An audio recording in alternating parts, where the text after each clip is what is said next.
I'm Damon Fairless.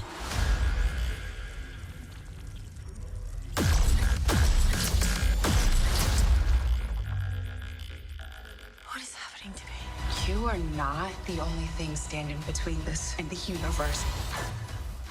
In case you missed it, the latest movie from the Marvel Cinematic Universe, the MCU, came out this weekend. The Marvels.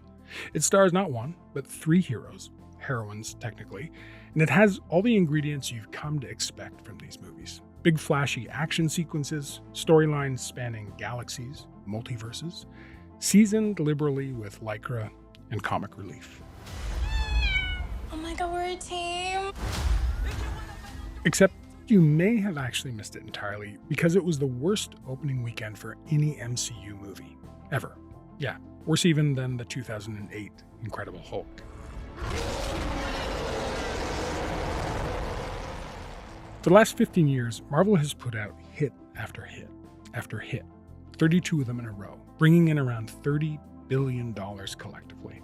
And along the way, it's totally redefined the film biz. So what happened? Is this a sign that Marvel's domination of the industry might be coming to an end? And what could that mean for the movie industry more widely? I'm joined by Sam Adams. He's a culture writer and a senior editor at Slate.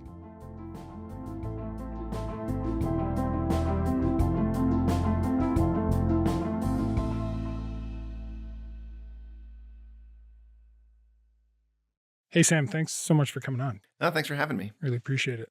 Okay, so Sam, the Marvels may have had the lowest grossing opening for any movie to come out of the Marvel Cinematic Universe, the MCU, but it was also released after a month-long SAG-AFTRA protest, right? So promotion of any kind was totally forbidden. So what's the chatter in the lead up to this movie been like? Well, I mean, there have been signs that there are problems with the Marvels for a long time. Certainly the strike is one of them. The fact that you have, an incredibly charismatic cast, but two of the main members of whom have not sort of been in Marvel movies before. Brie Larson, of course, is returning from the first Captain Marvel movie, which made over $1 billion at the box office worldwide. So you're not from around here?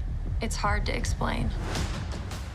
But Teyonah Parris and Iman Vellani are actors who will be mostly familiar to people from the Marvel TV shows, WandaVision and Ms. Marvel, and not everyone has seen those. They're incredibly charismatic, and I think if they'd been out there on the road for the last few months hyping up this movie, that probably would have helped. But there have been signs that blood was in the water for quite a long time. Among other things, this movie was originally scheduled to open in June, the weekend after the now sort of famous Barbenheimer confluence. Do you guys ever think about dying? And now I am become death.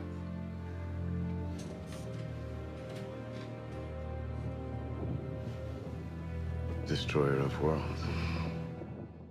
And Marvel uncharacteristically blinked. Usually other people move their movies to get out of the way of Marvel. Marvel, in this case, moved the movie several months later, amid reports that they were kind of reshooting it and recutting it, trying to fix it in post.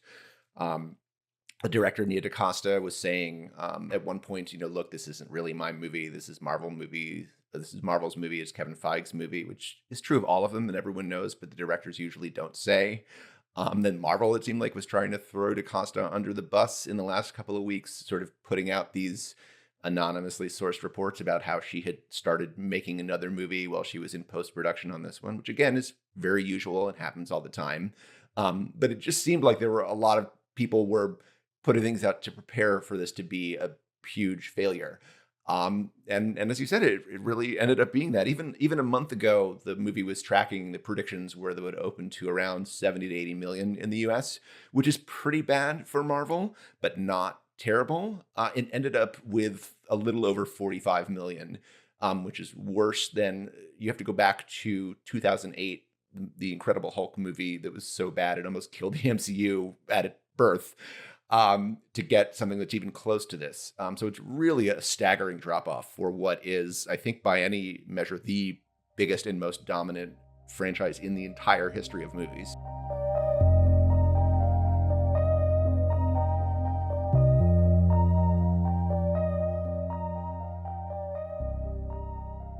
Let's go back to Nia DaCosta for a minute, the director. So she's the first Black woman to direct one of these Marvel movies. And then, we've got 3 female superheroes. 2 of them are women of color. And we've seen that before in other movies. Like, I'm thinking of Ghostbusters here, for instance, where we'll see a movie come out with, say, strong female leads or diverse cast, and then they'll get review bombed even before, a lot of people have watched it. Is that been a factor here? I think the review bombing has certainly been happening. People who don't like that movies that Marvel and Disney have gone sort of quote unquote woke. I do think that in the case of Marvel, at least, that faction is much sort of noisier than it is big. I think this is a group of sort of loudmouth malcontents, but I don't know if they actually have a huge effect on this. If you look at the overall history of Marvel, 2 of the 10 highest grossing Marvel movies of all time are Black Panther and the first Captain Marvel. Yeah. While there are some people who are annoyed at any of these movies don't focus on a white man or isn't made by a white man, Marvel's audience has historically been willing to go along with that, and in a lot of cases even embrace that. I mean, there are a lot of people who think it's great that Marvel is pushing diversity both in front of and behind the camera. So one of the things that does seem to be a bit of a change is that, like, a few years ago, when one of these things came out, it felt like a big thing, right? Like an event. Like, you'd have to buy opening weekend tickets. When you went to the theater, there'd be like, I don't know, 4 or 5 theaters dominated by that single film. I guess what I'm wondering is, maybe you can kind of give me a sense at the peak of the MCU, how dominant a presence was Marvel in the film industry and pop culture? Yeah, there are a million ways to break it down because it's so dominant. Among other things, the total earnings of Marvel movies over the last 15 years is over $30 billion. I think the second most dominant franchise is Star Wars. The Force will be with you, always. And Harry Potter. You're a wizard, Harry. Both are, the sort of 10 range. So it just crushes everything else. There's nothing in comparison. If you look at the, worldwide box office top 10, between 2012 and 2021, Marvel had the top movies 6 out of those 10 years. There's really never been anything like it. It's I think, impossible to overstate the influence that it's had on culture and certainly the amount of money it's made. Right. So then, like, along with the Marvels, this isn't the only superhero movie not to do well this year, though, right? Right. I mean, there have been signs that what people sort of talk about as superhero fatigue are setting in. There have been 2 other Marvel movies this year, Ant-Man, Quantumania, and Guardians of the Galaxy Volume 3. They did a lot better than the Marvels, but not great by Marvel standards. And DC Comics, which is sort of the other big pillar of the superhero industrial complex, they had 2 huge flops this year in the Shazam sequel and in the movie The Flash, which was, the latter was just in trouble in so many different ways. All these sort of reshoots, there's legal issues around its star, Ezra Miller. The Flash star was charged with felony burglary. It's just the latest in a string of legal troubles for the 29-year-old actor. Fans were shocked in 2020 when a video surfaced appearing to show Miller choking a woman in an altercation at a bar in Iceland. Did you want to fight? That does seem to indicate that there is, a certain amount of audience fatigue setting in, that certainly the people are not reflexively going to these movies just because the studios are putting them in theaters. I do think you also have to point out that it's 5 months ago Across the Spider-Verse opened, and that movie made over $700 million worldwide. Right, exactly. So it's not that, and the Robert Pattinson Batman movie, was last year, which is a DC movie, but not in the same universe. And that did really well as well. So I don't think you can say that people are simply tired of superhero movies, but I think they are feeling kind of overburdened by these sprawling franchises, which now include all these movies and, hours and hours of TV shows, and where it does feel like waning inspiration has really started to set in. If it's not just superheroes, then what is it? You mentioned inspiration. Is it something about the MCU scripts or what? Yeah, I think it is. I think you could call it more specifically, sorry to say this to the world's most dominant franchise, but I think it may more specifically be Marvel fatigue. You've had this feeling all along these years, these 33 movies since 2008. That some of those movies are great. One of the things Marvel did is they institutionalized the sort of mid-credits tease, which is where, starting with the first Iron Man movie, where Samuel Jackson's Nick Fury turns up, halfway through the credits and says, "Hey, I want you to think about joining this team," and everybody goes, "Ooh, the Avengers." And so it's always not just about the movie you've seen, but about the movie you're going to see next, or the movie that they're promising that they're going to make in a few years. And that has really instilled the idea in the audience that you really have to see everything. You have to see all the movies. You have to watch all the TV shows. If you haven't, you could have to get a Disney Plus subscription and catch up on everything. And I think they've just flooded the zone so much, especially in the TV arena. Marvel has released, I believe it's 69 episodes of television in the last 3 years. And so that puts people in the position of it's almost impossible to keep up with that. And I feel like once you miss one of these things, the spell is kind of broken, because then you miss it and you like, oh, it's fine that I didn't see Moon Knight or She-Hulk. Right. It actually doesn't make that much of a difference. So, some of it is, I think, just waning inspiration. I think Marvel is in sort of, I think, phase 5 now is the sort of internal terminology.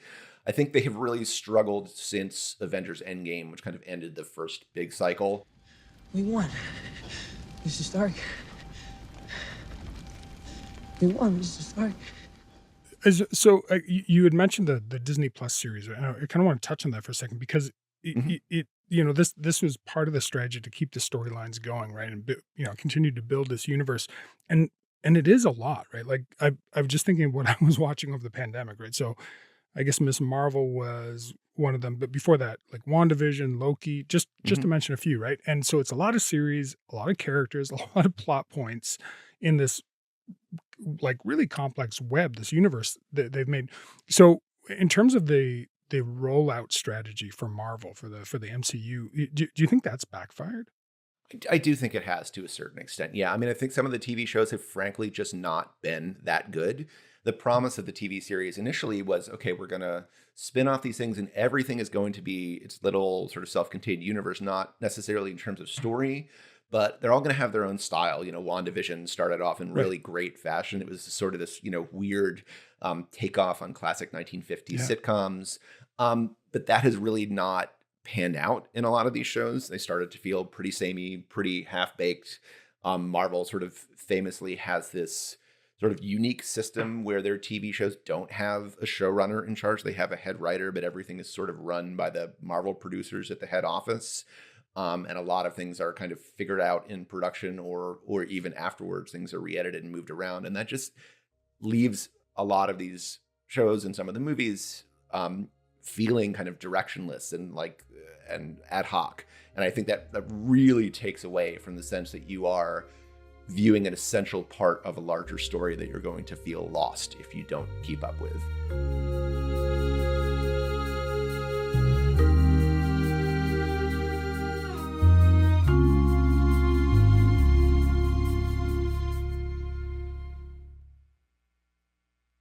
Okay, so let's talk about some of the stuff that's coming down the pipe, because they've got a lot invested in stuff that's to come, right? So we've got like the reboot of Blade, which is coming up, starring Mahershala Ali. That's been rewritten several times. There's the whole controversy surrounding Jonathan Majors, who's playing King the Conqueror, the villain that a lot of the next phase of the Marvel storyline will be built around. The actor was arrested in March for alleged domestic violence against his rumored ex. The 30-year-old alleged victim, who worked on Ant-Man and the Wasp: Quantumania, claims the actor physically attacked her. I want to be changed. So can you maybe help me understand, what do we know about the challenges Marvel Studios is facing kind of pushing ahead? Well, and you also have to add the combined writers and actor strikes this year, which effectively shut the industry down for the better part of the year. What's really interesting is two things happened at Marvel last week. One is that as part of a sort of overall, Disney shuffling of release dates, basically they moved everything except for Deadpool 3 to 2025 and beyond. So effectively the whole series is kind of on pause for a year and a half now. And they need time to regroup and to, get things back into production after the strike. But it also feels like they're maybe just giving the audience a little time to breathe and maybe feel what it's like to actually miss seeing a new Marvel movie for a while, rather than feeling they come down faster than you can get them. And the other thing they did is they announced that they're using the January release of the Disney Plus series Echo, which is technically a spinoff of the series Hawkeye. They're using that to debut a new label that they're calling Marvel Spotlight. And specifically what that's supposed to indicate is this is a story that is complete in and of itself. It may have like connections to other things in the universe, characters that show up, but you don't need to see everything that came before it, that came afterwards, and it's not going to be pivotal to what comes afterwards. Right. They're releasing all 5 episodes at once. So rather than saying, give us, 33 movies and 69 episodes of television, they're saying really like, give us a few hours and we'll give you a complete story. That is the complete opposite of what their strategy has been for 15 years, which has really been selling the whole thing as a package. It could mean interesting things for them because so many great comics are often these little weird standalone stories that don't have anything to do with what came before or after, but it is a really fundamental shift in strategy for them. There's rumors also that they might bring back the original Avengers, right? As a way to kind of spark interest again. Yeah, I mean, Marvel is so secretive; it's hard to know what to make of that. But yeah, there has been talk that they are going to back up. I don't know, several money trucks, I guess, to get Robert Downey Jr. and Chris Evans and people sort of back on board. Evans certainly has been very clear that he just was done. All right, so are you going to pick up the shield again as Captain America? Oh man, as much as I would love to. I mean, that was such a special time. I think Scarlett Johansson essentially said things along the same line. And Robert Downey Jr. is almost certainly going to get nominated for an Oscar for Oppenheimer this year. It's questionable why he would. I don't know how many more hundreds of millions of dollars a person can possibly need. So I don't know if he would want to come back, but it does. You can feel the flop sweat emanating from Marvel headquarters. They're really desperate to kind of tell people to get back on board. And you can even see that they released 3 different trailers for the Marvels. And then the last one, they used the sort of iconic theme music from the Avengers movies. Right. We destroyed Thanos, but it's not over. My work is inevitable. There will always be more to finish it. This is just the beginning. Really trying to tell people that like, this is like that thing you already like. Just please come back. And it obviously didn't work.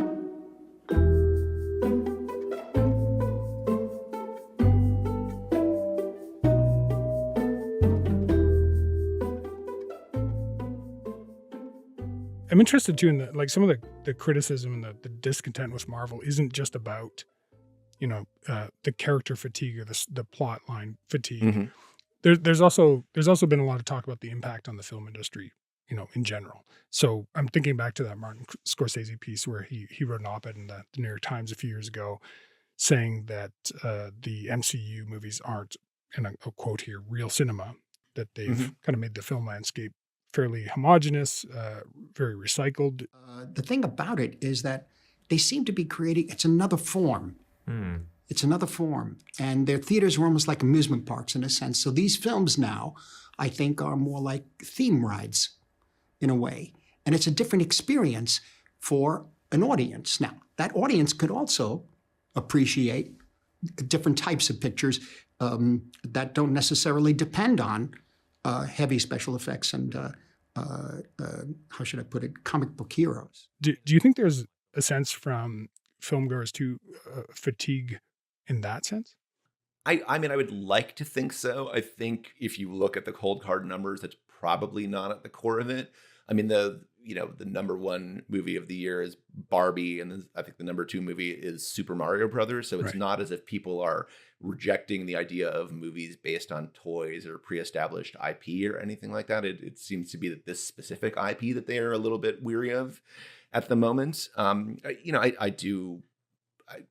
This is almost a useless thing to say, but I do, in fact, agree with Martin Scorsese, one of the smartest and most venerable people in the film industry.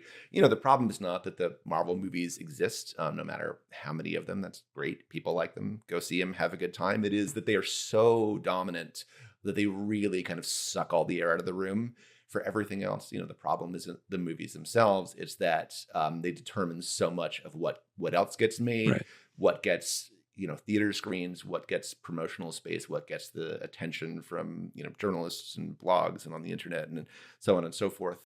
So there's kind of what the MCU has done to to the broader universe of film, right? Mhm. Like you say, kind of taken up a lot of the oxygen where we used to see, those kind of mid-budget comedies and rom-coms and dramas that weren't attached to big IP. But there's also the career of the actors too, right? So, Mhm. there were, to get one of these roles, you were pretty much made as an actor. And I'm just thinking about like Simu Liu, who had basically begged, I think, on Twitter, basically to be cast as Shang-Chi. But then we're seeing this kind of more lately that actors like Timothée Chalamet, Jacob Elordi, Jeremy Allen White saying they'd rather stay away from the MCU characters. What do you think's going on there? Yeah, it's fascinating to see people like Jacob Elordi and Jeremy Allen White just in the last week in major magazine profiles, the subject of superhero movies comes up and just be like, no, I don't want to do that. I mean, it is kind of the number one rule of being certainly a young actor in Hollywood that if someone asks you, as they always will, hey, do you want to play Batman someday? Do you want to play Superman? Of course you say yes. You don't turn down your giant payday before it's even been offered to you. Your agent would murder you for doing that. But these actors are really now saying like, you know what? I'm like not interested in that. And, maybe they're just being kind of individuals or, building their brand in a different direction. But I think they're also looking at what these movies have done for the actors who have taken these roles and what they haven't. I mean, obviously the actors make a lot of money. They get a great deal of provenance. But did they then go on to be able to do a lot of sort of bespoke, heartfelt projects that are driven by their familiarity to the audience? It doesn't really seem to be working out that much. You're not seeing, Scarlett Johansson got to turn being Black Widow into making Under the Skin, which is, I think, one of the great movies of the last 10 years. So you live alone? Yes. You think I'm pretty? I know, gorgeous. There are not a lot of examples like that. The franchise is a star when you make these movies, Right. and you don't watch Tom Hiddleston as Loki, for example. The audience doesn't come away from that and be like, you know what? I'd really like to check out the art house movies that Tom Hiddleston made with Johanna Hogg. But there isn't a halo effect around there. But I think the actors are really looking at this is good for a certain amount of payday. It gets you established in the industry. It obviously makes you a name. Simu Liu and Iman Vellani have gone from sort of being like, little Canadian stars to huge international stars. But I think actors are smartly and directors, I think as well, are looking beyond that to saying, the idea, the sort of 80s and earlier idea that franchise would make you a star and then you could kind of cash that in and do what you want. The business doesn't really work that way anymore. And I think they are more and more taking that into account.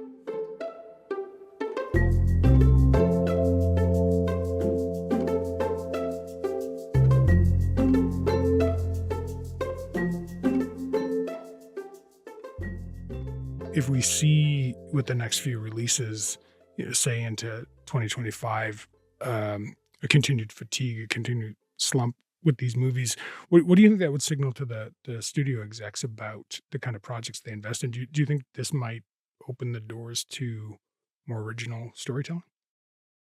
I would love to think that. I think probably what it means is that they will just invest in different kinds of IP. I think this might sort of certainly take a bite out of the cinematic universe idea, which has been so much of where Hollywood has been for the last 20 years. It does seem like that is what's going on. One of the most interesting for me and worrying for Marvel statistics about the audience for Captain Marvel is I think it's like under 20% of the audience is Gen Z. And that's your core audience. That should be your core audience for a superhero movie. So if like people 25 and under are not showing up for your superhero movie because potentially they just don't want to have to, if they're starting in the last 10 years, that's a lot of, if you've lived through the years since 2008, it's not that hard to be on top of all the Marvel movies. Yeah. If you're starting in the last 5 years, that's a pretty big homework assignment. And I think that generation is maybe just feeling that's more than they want to take on.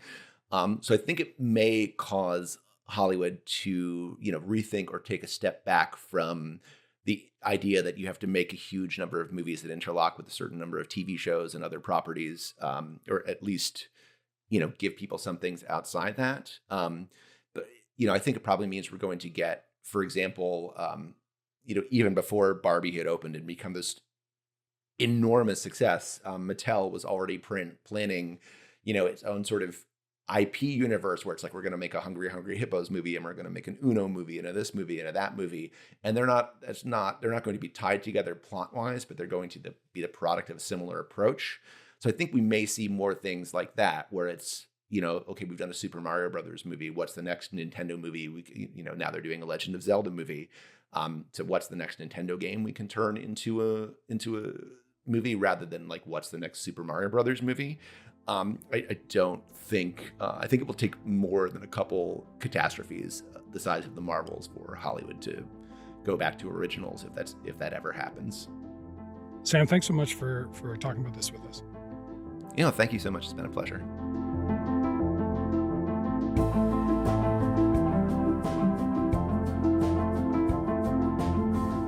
Okay, that's it for today. I'm Damon Fairless. Thanks so much for listening to Front Burner.